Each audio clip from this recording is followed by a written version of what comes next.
Bismillahirrahmanirrahim. Assalamualaikum warahmatullahi wabarakatuh. Apa kabar? Ananda Solih Solihah kelas 9A SMP Muhammadiyah 3 Bandar Lampung. Semoga kalian semua sampai dengan saat ini masih selalu dalam keadaan sehat walafiat dan selalu berada dalam lindungan Allah Subhanahu wa taala. Baik Ananda sekalian, kelas 9A yang soleh dan solehah, pada pertemuan yang lalu kalian telah mempelajari seni teater di mana pemeranan sebagai elemen penting dalam sebuah pementasan yang seharusnya dapat menguasai tubuh, emosi, dan intelektualnya. Penguasaan tubuh sangat erat dengan olah tubuh, yaitu bagaimana cara mendaya gunakan organ tubuh untuk mencapai kekuatan, kelenturan, ketahanan, dan keterampilan tubuh sehingga mampu menciptakan setiap gerak yang dibutuhkan dalam pementasan. Penguasaan suara adalah unsur yang sangat penting dalam berteater vokal yang baik, dapat mengekspresikan karakter tokoh yang dimainkan. Jenis suara setiap orang berbeda-beda, tetapi di dalam teater dituntut untuk bisa menirukan suara sesuai tokoh yang diperankan. Pada pembelajaran hari ini, Ananda masih dalam pembelajaran dasar pemeranan teater dengan kompetensi dasar 3.1 memahami konsep, teknik, dan prosedur dasar seni peran sesuai dengan kaidah pementasan drama musikal dan atau operet. Kemudian KD 4.1 memeragakan adegan drama musikal dan atau operet sesuai dengan konsep, teknik, dan prosedur seni peran. Sementara untuk indikator pencapaian kompetensi pada pembelajaran hari ini yakni mengeksplorasi berbagai dialog dan adegan sesuai konsep, teknik, dan prosedur drama musikal.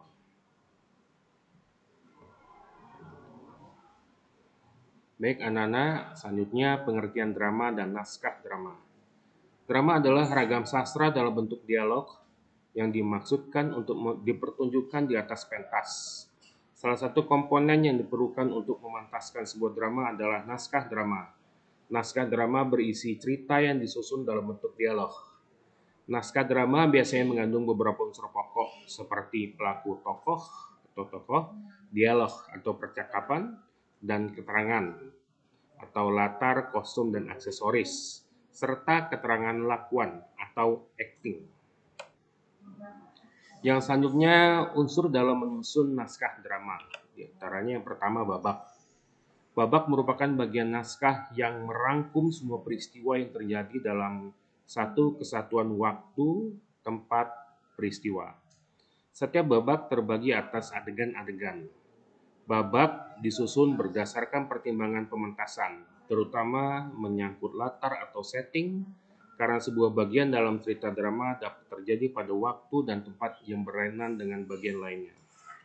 Melalui pengalihan babak, penonton akan diberitahu bahwa bagian cerita yang disaksikannya berada dalam waktu dan tempat yang berbeda dengan bagian terdahulu. Babak ditandai dengan dekorasi tertentu. Yang kedua, adegan. Adegan merupakan bagian dari babak yang ditandai dengan pergantian formasi atau posisi pemain di atas pentas. Batasnya ditentukan oleh datang dan perginya seorang atau lebih tokoh di atas pentas. Yang ketiga, dialog.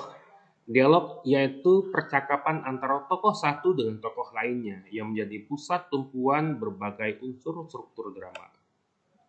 Kemudian yang keempat, petunjuk lakuan.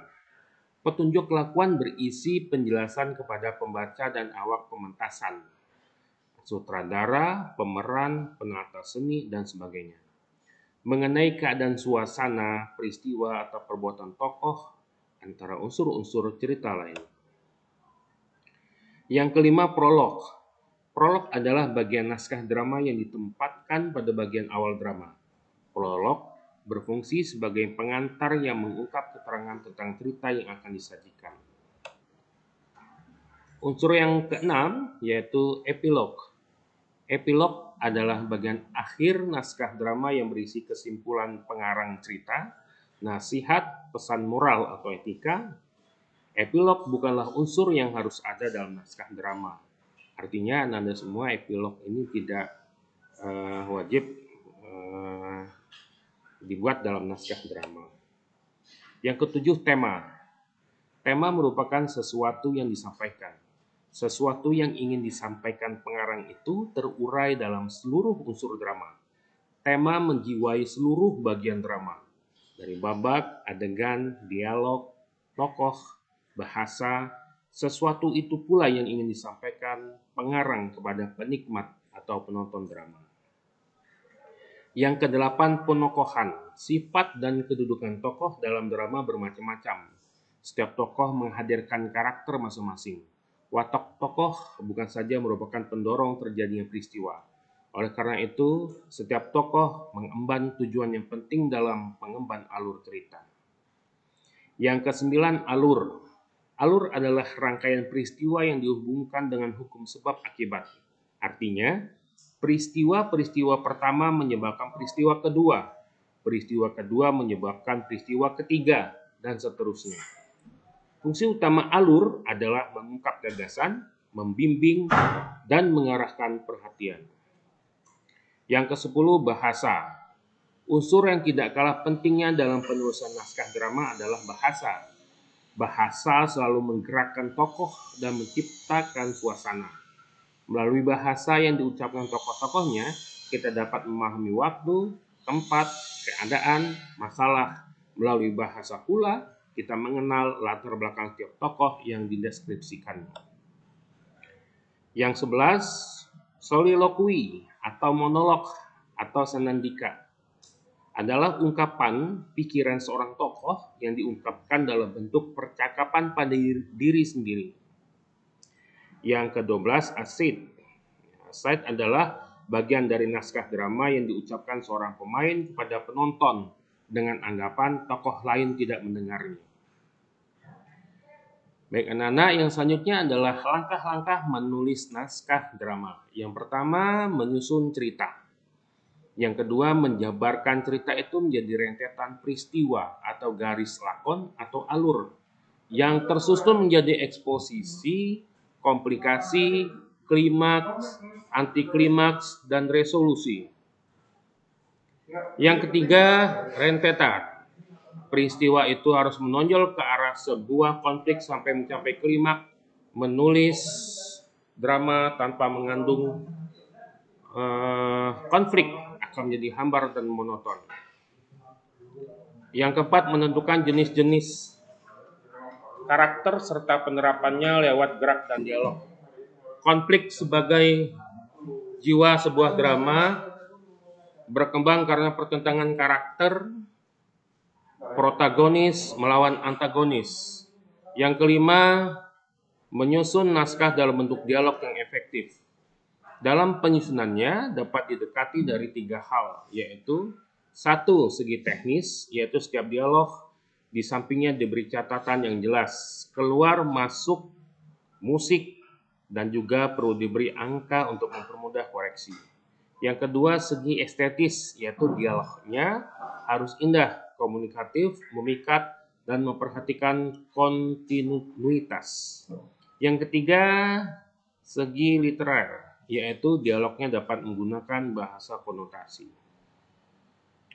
Yang selanjutnya, latihan menulis lakon. Naskah lakon atau cerita, atau juga biasa disebut dengan skenario, adalah unsur pertama yang berperan sebelum sampai ke tangan sutradara dan para pemeran. Naskah lakon bisa berdiri sendiri sebagai bacaan berupa buku cerita atau karya sastra. Naskah lakon merupakan penuangan dari ide cerita ke dalam alur cerita dan susunan lakon. Seorang penulis lakon dalam proses berkarya biasanya bertolak dari tema cerita. Tema tersebut disusun menjadi sebuah cerita yang terdiri dari peristiwa-peristiwa yang memiliki alur yang jelas, dengan ukuran dan panjang yang diperhitungkan menurut kebutuhan sebuah pertunjukan. Meskipun sebuah naskah lakon bisa ditulis sekehendak penulis, namun harus tetap diperhitungkan atau berpegang pada asas keutuhan atau unity. Naskah lakon sebagaimana karya sastra lain, pada dasarnya mempunyai struktur yang jelas, yaitu tema atau dasar pemikiran atau gagasan, ide penulis untuk disampaikan kepada penonton. Kemudian plot atau kejadian atau peristiwa yang saling mengkait. Setting latar tempat, suasana, dan waktu cerita. Dan tokoh atau peran yang terlibat dalam kejadian-kejadian lakon. Akan tetapi, naskah lakon yang harus dipersiapkan untuk dipentaskan mempunyai struktur lain yang spesifik. Struktur tersebut pertama kali dirumuskan oleh Aristoteles yang membagi menjadi 5 bagian besar, yaitu eksposisi atau pemaparan, komplikasi, klimaks, antiklimaks atau resolusi, dan konklusi atau katastrofe. Kelima bagian tersebut pada perkembangan kemudian tidak diterapkan secara kaku, artinya fleksibel anak-anak, tetapi lebih bersifat fungsionalistik, jadi sesuai dengan kebutuhan. Struktur lakon yang lebih sederhana terdiri dari pemaparan, konflik, dan penyelesaian.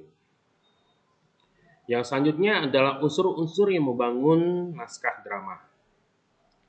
Yang pertama, pemaparan. Pemaparan berisi tentang keterangan-keterangan tokoh, masalah, tempat, waktu, atau pengantar situasi awal lakon.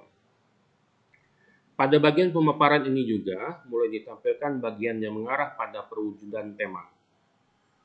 Bagian-bagian tersebut dibungkus demikian rupa sehingga tidak nampak dengan jelas, tetapi penonton atau pembaca sudah bisa memperkirakan arah dan keseluruhan kejadian dalam lakon.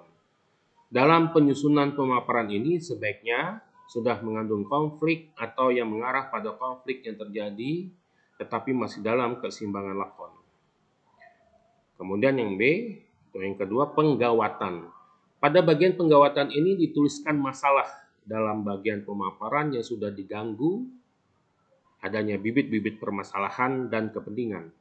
Bibit masalah ini akibat dari pemikiran-pemikiran peran atau aksi peran terhadap keinginannya. Untuk pertama kalinya, peran antagonis bertemu dengan peran protagonis, membangun konflik. Akibat pertentangan antar peran tersebut, konflik ini dibangun dan dijalin dalam peristiwa yang semakin gawat sampai mencapai klimaks. Jadi bagian penggawatan ini sebenarnya tubuh paling penting dari lakon. Karena jika bagian penggawatan ini lemah, maka lakon secara keseluruhan akan terasa lemah. Yang C, atau yang ketiga, klimaks. Selama ini ada pemikiran yang sedikit keliru bahwa klimaks adalah puncak dari ketegangan lakon. Padahal, klimaks adalah titik paling ujung dari perselisihan antara peran antagonis dan peran protagonis. Ketika pada titik ini, konflik sudah tidak bisa dibuat rumit lagi, dan konflik tersebut harus diakhiri. Dengan berakhirnya konflik, maka akan ada pihak yang dikalahkan atau dihancurkan. Pihak mana yang dikalahkan tergantung dari konsep dan visi seorang penulis lakon. Peleraian. Bagian peleraian berisi tentang alternatif jawaban dari permasalahan sampai terjadinya konflik antara peran protagonis dan peran antagonis. Bentuk alternatif jawaban ini tidak boleh diwujudkan secara nyata atau terbaca dengan mudah. Kalau alternatif jawaban ini dibuat secara nyata dan tiba-tiba, maka akan melemahkan klimaks yang telah dibuat menjadi tidak berarti.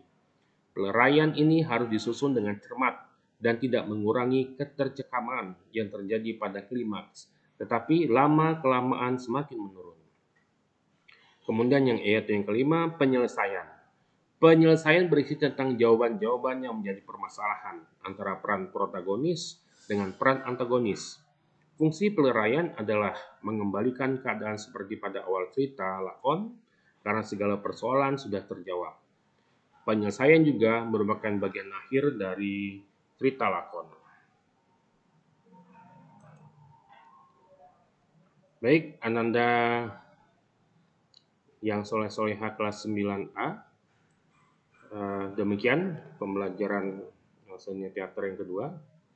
Kesimpulan pada pembelajaran hari ini, drama adalah ragam sastra dalam bentuk dialog yang dimaksudkan untuk dipertunjukkan di atas pentas. Salah satu komponen yang diperlukan untuk mementaskan drama adalah naskah drama. Naskah drama berisi cerita yang disusun dalam bentuk dialog. Naskah drama biasanya mengandung beberapa unsur pokok seperti pelaku atau tokoh, kemudian dialog atau percakapan, Kemudian yang ketiga keterangan atau latar, kostum aksesoris. Yang keempat keterangan lakuan atau acting yang diperagakan oleh pemeran semua. Demikian Ananda semua pembelajaran seni budaya pada hari ini. Mudah-mudahan bermanfaat buat Ananda semua.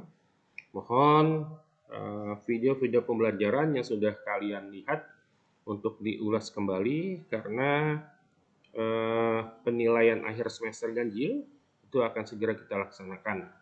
Ada 4 materi anak-anak ya, dari seni rupa, kemudian seni musik, seni tari, dan terakhir seni teater ini. Ya. Mudah-mudahan kalau Ananda membaca, menyimak, memperhatikan, kemudian menyalin ya, atau merangkum materi-materi yang Bapak sampaikan, insya Allah nanti akan mendapatkan hasil yang maksimal. Ya. Kuncinya adalah anak-anak semua simak video yang Bapak sajikan dalam Rumah Belajar Muhammadiyah ini.